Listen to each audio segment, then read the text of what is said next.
په شپه کې چې ټول خلک بودي نو څه خلک داسې هم وي چې هغې ویښې او څه داسې چې هغه انسانان هم نه بلکې نور مخلوق او دغه شان دا یو کیسه ده د یوې جینۍ چې په ورځ کې هغه په کالج کې سبق وایي خو په شپه کې هغې نه بل څه جوړ د کلي په یو مشهور کالج کې یوې جینۍ سبق وایي چې د هغې نوم عایشه و.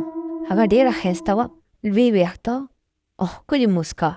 د هغې سترګې داسې وې چې په هغې کې جادو چې چا به ورته وکتل هغه به یې ځان ته راکاږه. په کالج کې د اکثرو هلکانو دا کوشش و چې دې جینۍ سره خبرې وکړي، خو عایشه همیشه خاموشه وه. هغه به چا سره نه میلاوېده.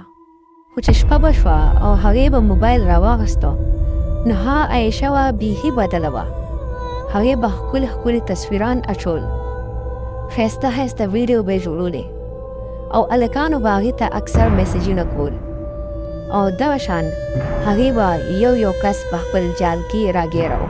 په بل ورځ به یې هغه ته وویل ته ما سره میلاوې